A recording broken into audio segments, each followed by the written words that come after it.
Assalamualaikum warahmatullahi wabarakatuh. Ketemu dengan saya Coach Ari Brilian di channel YouTube Coach Ari Brilian.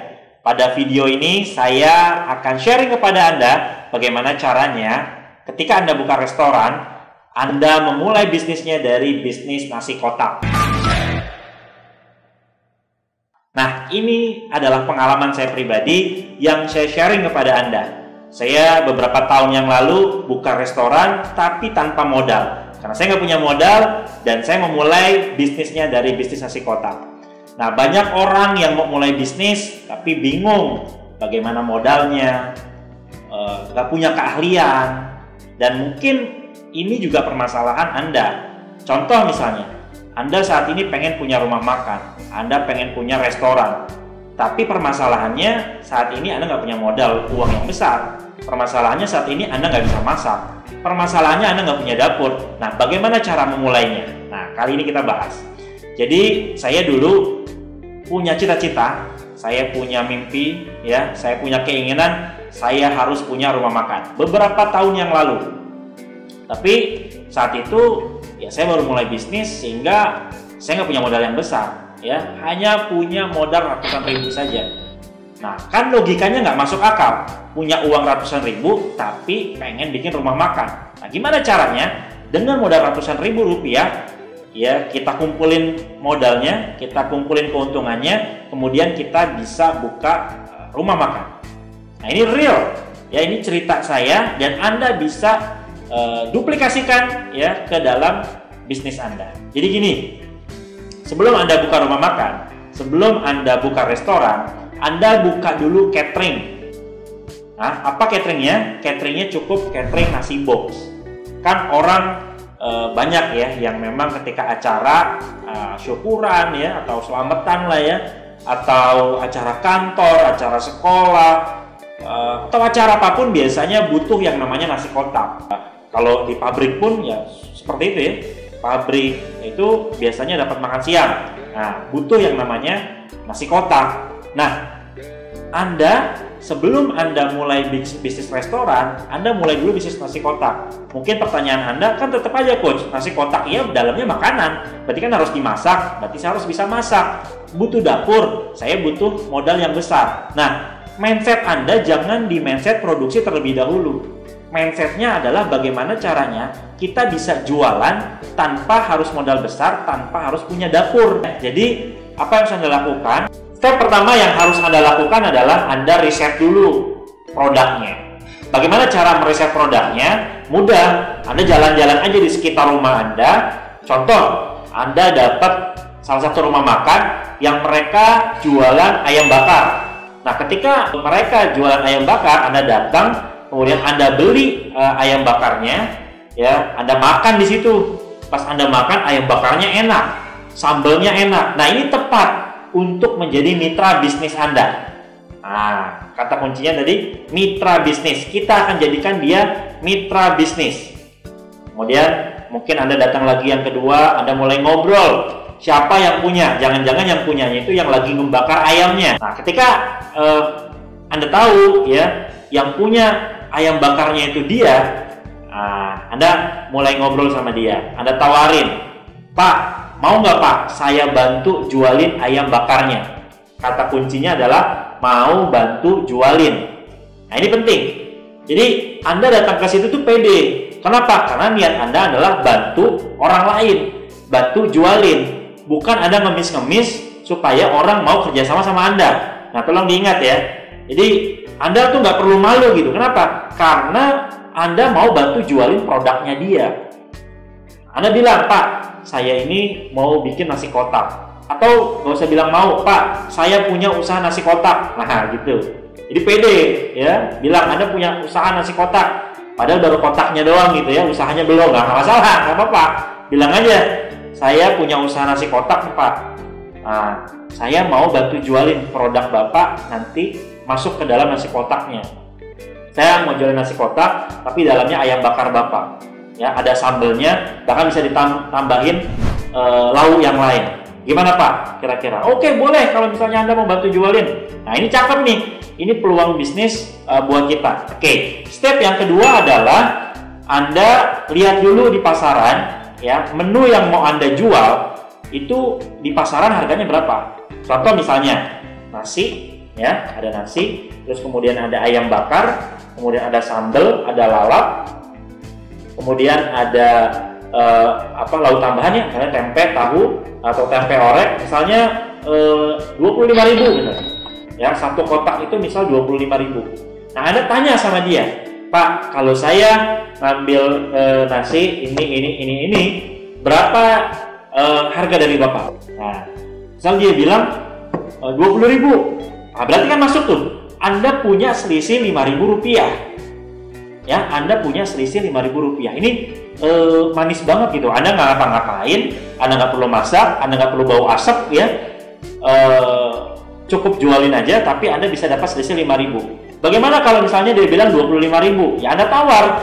Bagaimana? Minimal banget saran saya, Anda ngambil selisih 3.000 rupiah per kotaknya. Ya, per kotaknya Anda ngambil selisih 3.000 rupiah. Itu sudah cukup. Apalagi kalau dapat space, keuntungan sampai 5.000. Wah, itu cukup banget. Ya, itu berlebih tuh buat Anda tuh. Nah, oke, itu step yang kedua. Ketika Anda sudah deal, oke Pak, 20.000 ya Pak ya, Anda masukin nanti harga per kotaknya 25.000. Step yang ketiga, Anda bikin brand Anda bikin merek Anda. Ya, jadi Anda bikin logo, kemudian alamat, ya, nomor telepon. Nah, buat nanti stiker, Anda bikin stikernya itu tempel di sini. Jadi stikernya nanti tempel di sini, sehingga ketika nasi kotak itu dikirim ke orang yang memang pesannya melalui Anda, nah nanti orang tahunya itu adalah produk Anda, bukan produknya warung ayam bakarnya, ya. Jadi harus Anda lakukan di step yang ketiga adalah Anda buat brandnya, mereknya, logonya, nah, menerima pesanan, nah, gitu, ya. Jadi Anda cukup buat logo seakan-akan Anda punya perusahaannya. Oke, kemudian Anda bilang sama si tukang ayam bakar tadi, Pak, boleh nggak Pak? Saya jualannya pakai brand saya. Karena biasanya, ya apalagi warung-warung pinggir jalan yang biasa, ininya belum pakai stiker, masih kayak gini, masih polos. Walaupun sudah pakai stiker atau sudah dicetak, Anda tanya ke dia gitu. Ya, Anda tanya, bisa nggak tutupnya ini jangan pakai tutup Bapak, tapi polos aja, nanti ditempelin stiker saya. Saya pengalaman melakukan ini, biasanya orang nggak masalah. Yang penting nasi kotaknya dia terjual, ayam bakarnya kejual, atau nasi wartegnya kejual. Yang penting itu, ya, nggak penting buat mereka brandnya brand siapa, mereknya merek siapa. Bagaimana kalau misalnya orang itu nggak mau? Ya nggak masalah. Kalau orang nggak mau, Anda cari orang lain lagi. Anda cari warung lain lagi yang mau ditempel brand Anda, ya. Step yang keempat, setelah Anda titip itu stiker ke tempat dia, lakukan pemasarannya. Ya, lakukan pemasarannya. Contoh pertama, misalnya Anda buat kartu nama. Apakah masih zaman sekarang buat kartu nama? Ya masih zaman aja, nggak masalah. Buat kartu nama, kemudian setiap Anda ketemu orang, perkenalkan diri Anda bahwa Anda ini pengusaha catering nasi box. Tapi kan saya nggak punya warungnya, saya nggak punya dapurnya gitu. Ya pede aja, nggak apa-apa gitu. Anda bilang saya usaha catering gitu. Karena apa? Orang ya zaman sekarang orang tuh nggak perlu datang langsung, ya, kantor itu nggak perlu gitu. Mesen pakai WA, pakai telepon, orang sudah trust, orang sudah percaya. Nah, jadi Anda bikin kartu namanya, alamat rumah Anda, nomor telepon, nah, supaya kalau ada orang mau pesan tuh gampang. Anda pasarin ke teman-teman Anda bilang, kalau misalnya Anda punya acara syukuran atau acara kantor atau apa, pesan nanti ke saya. Nah, kan bisa nanti ada strategi marketing, dikasih fee dan segala macam, itu kan bisa, ya, macam-macam lah strateginya. Bahkan Anda bisa ngerekrut reseller juga. Gimana teknisnya? Teknisnya gimana? Oke, misalnya Anda udah pemasaran, kemudian ada yang pesan ke Anda, ya, ada yang pesan ke Anda, tiba-tiba telepon, Pak, saya butuh nasi box nih Pak, berapa? 50 box Pak. Oke, 50 box. Hari apa? Jam berapa diantarnya? Hari ini, jam ini misalnya. Oke, sudah deal. biasanya orang ngirim DP dulu, ya. Anda juga kasih DP dulu ke mereka. Biasanya kan kalau mesen kan Anda mesen juga biasanya DP. Bahkan banyak juga orang yang nggak DP, langsung bayar cash gitu. Banyak juga kayak gitu. Tapi biasanya ketika Anda mesen, ya Anda cukup bayar DP-nya saja. Nah, ketika ada pesanan, langsung Anda terusin. Pak, ada pesanan 50 Pak. Nah, terkait dengan pengiriman, itu enak. Kalau zaman saya dulu ketika bisnis itu belum ada GoSend, ya, belum ada Grab, ya, belum ada yang Gokar. Nah, zaman sekarang bisa pakai Gokar. Tinggal nanti deal-dealan di awal, ongkos kirimnya ini siapa yang nanggung, Anda yang nanggung atau dia yang nanggung. Nah, itu bisa. Ya, kalau dulu zaman saya kalau banyak saya harus nyewa mobil, ya. Kalau misalnya masih sedikit-sedikit saya yang nganterin sendiri tuh, naik motor. Cuma mesen 20-30 saya anterin naik motor. Dan orang nggak tahu bahwa itu tempatnya bukan tempat saya, tapi orang taunya itu produknya produk saya. Jadi gampang gitu, ya. Jadi ketika Anda pasarin ke seluruh Jakarta misalnya, Anda di Jakarta, atau Anda di Bandung, Anda di Surabaya, atau Anda di kota atau di kabupaten gitu, Anda pasarin di situ juga bisa. Kenapa? Ketika ada pesanan, tinggal pakai Gokar aja, tinggal pakai GrabCar saja, tinggal deal-dealan berapa ongkos kirimnya dan siapa yang menanggung ongkos kirimnya.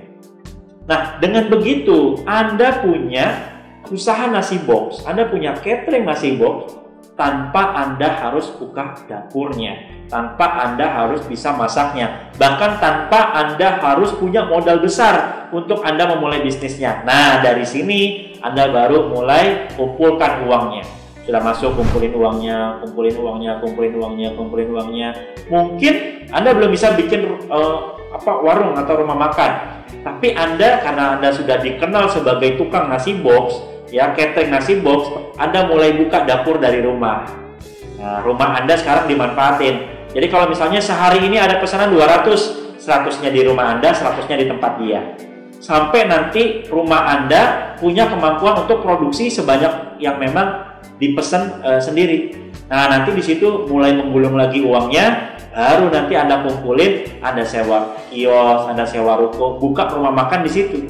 Nah, orang makin trust lagi, pesan nasi box, tempatnya ada, warungnya ada gitu. Nah, jadi makin terkenal brand Anda. Nah, saya juga melakukan itu. Saya dari mulai saya jualan nasi box ke sekolah-sekolah, ke acara-acara kantor, ke acara-acara rumah. Dari situ saya kumpulin.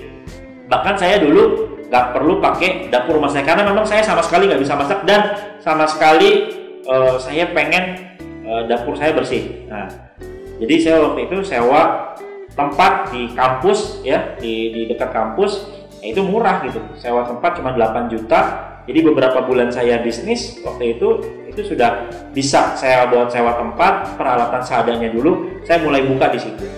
Jadi waktu itu saya sudah punya 2 bisnis yang dine-in, langsung makan di restorannya, di rumah makannya. Yang kedua, bisnis nasi boxnya masih terus berjalan. Bahkan waktu itu sering kali ketika orang pesan pada hari itu kita nggak sanggup, hanya kita lempar keluar tapi brandnya pakai brand kita. Nah, ini cara cerdas kita buka bisnis. Kalau saya dulu belajar istilahnya bobol, ya. Bobol tuh berani optimis bisnis orang lain, ya. Kalau guru saya bilang kayak gitu. Nah, Anda juga bisa. Anda bisa berani optimis produk orang lain. Jadi Anda mau jualan, nggak perlu produk Anda, bisa pakai produk orang lain. Terus berarti bisa dong coach kalau misalnya snack box gitu, bisa banget. Anda cari tuh yang di kalau pagi itu kan suka banyak orang yang jual jajanan, ya, ada risol, ada lontong, ada bakwan, ada kue-kue basah gitu. Nah, Anda ajak kerjasama. Jadi nasi boxnya Anda jualin, snack boxnya juga Anda jualin. Snack boxnya ngambilnya dari mana? Nah, dari pedagang-pedagang yang pagi itu. Karena biasanya juga kalau nggak dia jualan, itu dititip sama orang. Nah, Anda bisa kerjasama sama dia. Bayangin ya, Anda punya catering tanpa harus punya dapur, punya karyawan, modal besar, cukup modal stiker aja. Nah, Anda sudah dapat idenya, silakan Anda praktekkan, silakan Anda lakukan. Terima kasih sudah menonton channel YouTube Coach Ari Brilian. Kalau dirasa video ini, materi ini bermanfaat, silakan Anda subscribe channel ini, Anda komen dan Anda share ke orang lain sehingga banyak memberikan manfaat untuk orang. Assalamualaikum warahmatullahi wabarakatuh.